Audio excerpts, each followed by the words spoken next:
What's good, peeps? What's good, everyone? How's everyone doing? Hopefully you're all doing very, very well. Don't forget, if you are new to the channel, please hit that subscribe button. Don't forget as well to like and share the vids. Thank you very, very much. It probably looks a bit dark in here because I've had to turn these lights just above me off because they were creating like a glare on the phone. I don't know why that's just happened, but yeah, apologies if it looks a bit different. All right, let's get into it. Before we talk Kambosos Haney, which I'm very, very excited about. Remember, we are doing a live watch along of that fight. I don't know what time it gets going. Hopefully it isn't crazy, but I think I did read somewhere that it's like 4 in the morning. I was hoping it was something like 8 a.m. rather than fucking this 4 in the morning bullshit. But yeah, regardless of what time it is, we are going to do a live watch along regardless. And another thing as well, we are going to do a live this Friday, 7 p.m. a live Q&A, just a catch-up video. We've not done a live for quite a while, so I thought let's do one this Friday, 7 p.m. All right, let's have a quick look at some of the news. Ben Whittaker will turn pro on Fury versus Hunter card July 2nd. A lot of people are excited about Ben Whittaker. Obviously, he signed with Boxer and Sky Sports. I did think he was going to sign with DAZN, but he's gone that way. Let's see what he can do. Let's see how busy he can be in the next sort of year and a half, and then I guess we'll make an assessment if he gets past all the fights that he should get past in the next year. Difficult to see how these Olympians are going to sort of switch on and sort of just get used to the pro game. It's a different thing altogether. So let's see what he does. But I know his signature was very, very sought after. So let's see. Michael Conlan versus Miguel Mariaga, SSE Arena, August 6th. Really good boxer is Michael Conlan. I've always been a bit not quite sure, but against Lee Wood, I thought he was fantastic. Honestly, fantastic. And we all saw what happened right at the end. It's good to see him back. I thought, and this kind of tells me then there's a lot going on behind the scenes, because I thought there could be talks of a rematch, and I think it would have done really good numbers.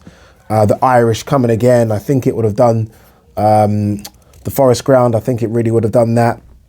You got the Nottingham Forest fans, the Irish fans, I think would have done really well. So it tells me that something's going on behind the scenes with Lee Wood, whether that's a trip to America or Josh Warrington. I'm leaning the Josh Warrington route. But good luck, Michael Conlan against Mariaga. Should be a good fight. A bit here from Eddie Hearn. I would say Bivol is a big favourite against Beterbiev. No, he's not. No, he's not. No chance. Look, I like Bivol. You guys know that he gave me his jacket. But I'm sorry, the number one in the division is Beterbiev. He is. I mean, that guy's a beast of a man. Bivol's a very good boxer, and I think we've seen that. But let's also understand that he was the much bigger guy in there against Canelo. Against Beterbiev, he ain't no bigger guy. He's a good boxer, but for me, the number one right now is Beterbiev. And then you could make an argument that Bivol being number two, but he's certainly not a big favourite against Beterbiev, not at all. Shakur Stevenson believes he's taken bigger risk than fighters at 135 pounds. You know, Oscar Valdez, Jamel Herring. I don't know about that. You look at what Teofimo Lopez did. I mean, let's not discredit him. Vasily Lomachenko fight was a good one. Richard Comey, George Kambosos now as well. You got to add to that. I know what he means, though. I mean, you look at Ryan Garcia's done, although Ryan Garcia Fortuna's been signed. That's a good fight. Not sure. I will say this about Shakur Stevenson, though. I think I said it on a video yesterday. I mean, he's going to be a superstar. I've no doubt in my mind about that. He is incredible, Shakur Stevenson, incredible. And he's going to go through the weight classes as well. But the super fight of all super fights for me now is Shakur Stevenson versus Gervonta Davis. That's the one I want to see. I think that's the one that does incredible numbers. It will take a while to build it. You may be looking at a year, 2 years time, but I think they're both going to go up the weight classes at the same time. Obviously, Shakur's got a bigger frame to go up the weight classes. I think that 140 might be Gervonta's max out, so it's got to happen soon before Shakur just gets too big physically and goes to 147. But I'm loving it. Talking about 135, let's stick with the main topic at hand now. Devin Haney versus George Kambosos, or should I say George Kambosos versus Devin Haney, goes down in the early hours of Sunday morning for all the marbles. It's strange, I can't think. Like normally when someone's undisputed, like you look at sort of Jamel Charlo undisputed at 154 pounds, there's no doubt Jamel Charlo is the best 154 pound fighter out there. When Canelo became undisputed at 168, I know there was a Benavidez argument, but there was no doubt Canelo was the best at 168. The winner of Fury Usyk is no doubt the best, you know what I mean? So basically what I'm trying to say is undisputed surely goes with the fact that you are the number one. I don't think either of these guys are number one. I honestly don't think that. I actually don't think either of these guys are number two. And people might say, come on, I really don't. Like, I would favour Loma to beat both. I would favour Gervonta to beat both. I don't know about Ryan Garcia yet. I'll tell you now, Shakur Stevenson coming up right now, I think he'll beat both. So it's a weird one. You've got an undisputed, which is obviously the biggest accolade you can get in boxing. You know, you are the man that is the man. You've cleaned up the division, whatever. But I don't believe that either of these guys are number one in the division. Look, if you are George Kambosos and you beat Teofimo Lopez and then you beat Devin Haney, then, I mean, it's going to be difficult to argue with you having that crown. It is. I mean, that's ridiculous. You know, especially, I still think we're sleeping on George Kambosos a little bit. I mean, that Teofimo Lopez one was a fantastic win. I was just watching a few minutes ago the melee ringside between Teofimo Lopez and Devin Haney. And it almost seemed that they were both just completely writing off George Kambosos. Like, when you beat Kambosos and when I beat Kambosos, we're going to meet January. And, you know, they're there screaming, the media's around them, Eddie Hearn's there, Frank Smith's there, their dads are going at each other. It's almost like everyone just dismissed Kambosos. And I can't help but feel there's a bit of that going on now. Some people might say we're overrating Kambosos. And I'm not overrating him, because I definitely thought that if it was Loma versus Kambosos, I would have picked Loma like every single day of the week. But I do think there's a bit of, maybe a bit of disrespect to Kambosos. Kambosos has had 3 good wins back-to-back away from home. And that deserves some respect. It really does. Lee Selby, or let's do it in order. It was Mickey May, then Lee Selby, then Teofimo Lopez. Teofimo Lopez, you know, at the time considered the best 135 pounder out there. Big, strong Teofimo, going to go to 140 and beat Josh Taylor, maybe even go to 147 and cause problems. George Kambosos are like, no, ain't happening. Ain't happening. I like his boxing style, Kambosos, and maybe it comes from the fact that he said he sparred 250 rounds, about to say 250,000, 250 rounds with Manny Pacquiao. Very, very good Pacquiao. Not a Pacquiao fading, a Pacquiao that was still very serviceable. So he's obviously learnt a lot from that sparring.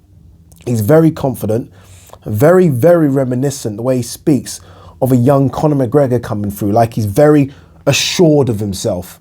It's not him being sort of braggadocious or just being arrogant. He just seems very, like, clued up. Like, when he beat Teofimo, the way he was going around the houses and doing all the media, I was just watching him thinking, I like you. I like you.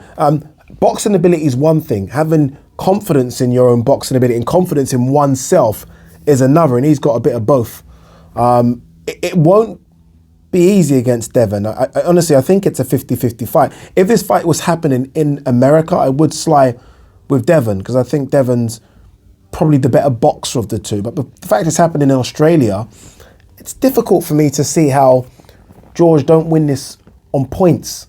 Like, might be controversial, might be a majority decision or a split decision, but I feel like he might do it. I'm still not as sold as some people are on Devin Haney. I'm not as sold as some. I mean, people really rate him, and look, maybe I just don't have the boxing eye like some people, but I wasn't overly impressed with the win over Jojo Diaz. Jojo Diaz, by the way, is small. Jojo Diaz was fighting at featherweight a year before he fought Devin. I remember he fought Tevin Farmer. He's a small guy. He's a small guy. Jorge Linares, we saw some problems there. So I haven't yet seen the performance that everyone else must have seen to crown him as some sort of eventual king of the 135 pound or maybe even the 140 division. I haven't seen that. He seems to be very, very good at everything, but not elite at anything. And that's not discrediting him. He's young, and those things can be added. I really do think those things can be added to his arsenal. But I don't see sort of a 10 in power. I don't see a 10 in speed. maybe boxing IQ, maybe he's got that, man. He's been boxing since he was 7, so maybe he has that.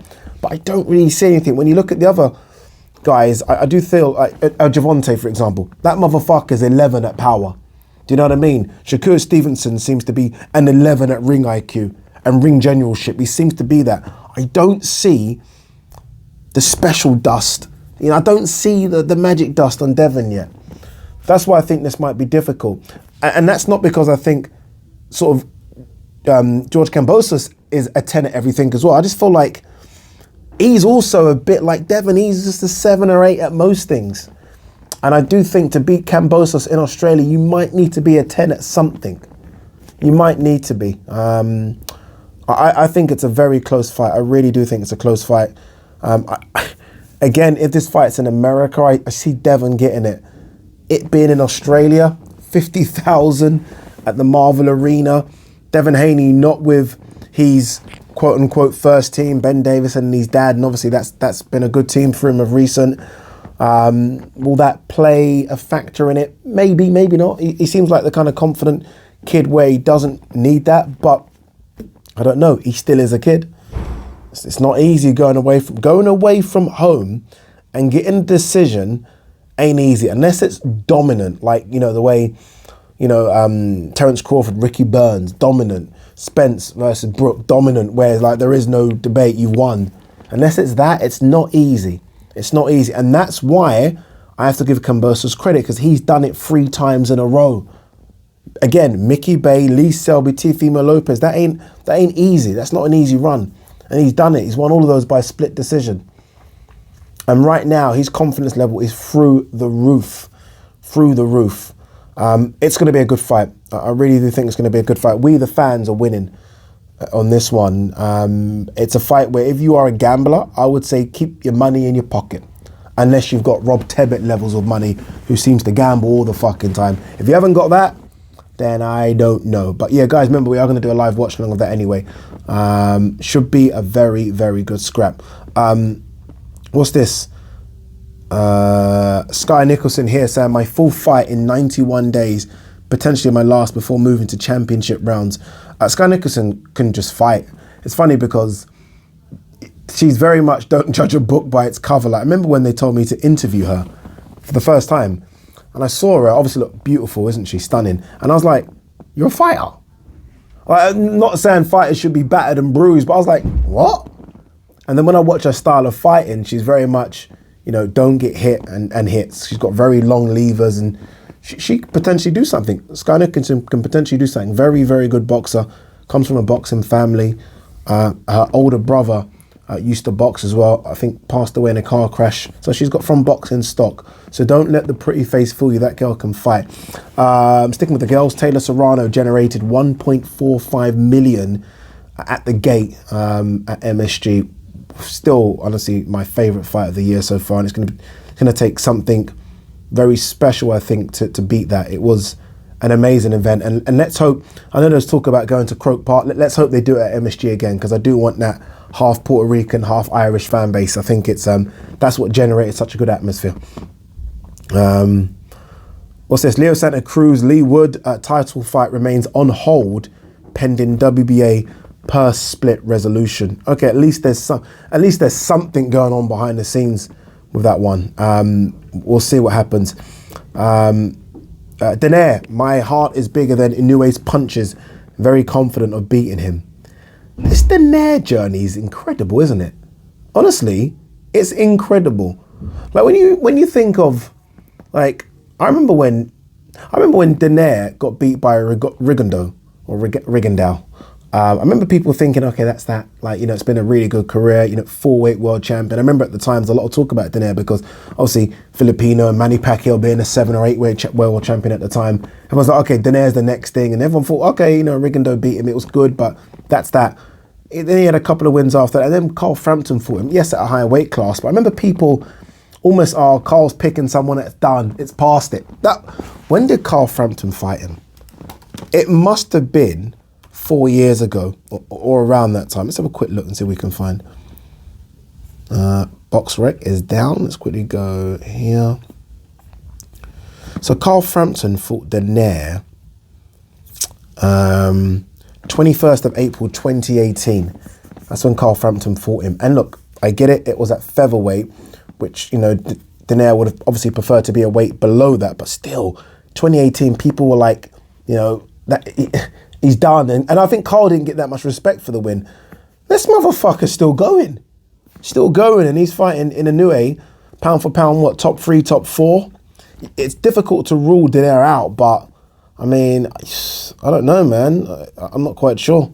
I mean, give me whatever Donaire's taken, and I don't mean that as in me trying to be sort of corny and talk performance enhancing drugs. I'm not. I'm just saying this guy really is having an Indian summer, and long may it continue. Long may it continue. Hearn, you have to respect Haney. No promoter, no help, a depleted corner. Very, very true. I mean, when people are talking about going into the lion's den, he is going into the lion's pit, blood. So there is no promoter. You know, I mean, he hasn't got Eddie doing, you know, answering all the questions, taking that heat off him. He's having to do all the interviews. No promoter, no corner, no help. Shit, dude. Shit. What's this? What we got here? Hearn brushes aside Usyk Joshua rematch delays. AJ's fighting twice this year. Yeah, there was some talk, and I think I did it the other day, about there being something about maybe the fight moving to August. It's basically just come out. I saw Sky Sports release something as well a few minutes ago that the fight will happen the 23rd. I think there's even a venue now. They've actually, so it's not just Saudi Arabia, they've actually even got the venue. Let me see if I can find it quickly. See if there's anything. I saw it. No, nothing on it. But I did see something about there now being a venue done for it as well. Okay, Jeddah, here it is. This is Sky Sports 21 minutes ago. It will be held at the Jeddah Superdome in Saudi Arabia. How many does that, what's the capacity of this Jeddah Superdome? Let's have a look. At 35,000 seater. Not bad, not bad. It'd be interesting to see how many Brits come over. Like when he fought Ruiz, I didn't think many Brits travelled. There were a lot of people, a lot of Brits that are based in the Middle East, see Qatar, Doha, and they kind of flew in, Dubai, etc., in and around that region, and they flew in. But I don't think many people came from the UK. I wonder if they will this time. A bit here on Ryan Garcia on Fortuna. This was the fight I wanted, and now it's time. I don't think we're going to ever get, you know, that when they had that 4, Gervonta Davis, Teofimo Lopez, I don't know what Teo is doing, by the way, Devin Haney, Ryan Garcia, I was like, oh my God, they've got a fight. It seems like miles away. Honestly, it seems so far away. If Devin wins, I think Devin's locked into a rematch with George Kambosos. I don't know. You wonder what's happening with Loma. You know, I mean, could that be that for Loma? Obviously, look, he's still in Ukraine, defending his country. Again, Teofimo Lopez has gone up. Gervonta Davis seems to be becoming his own star and doing his own thing. I don't know, man.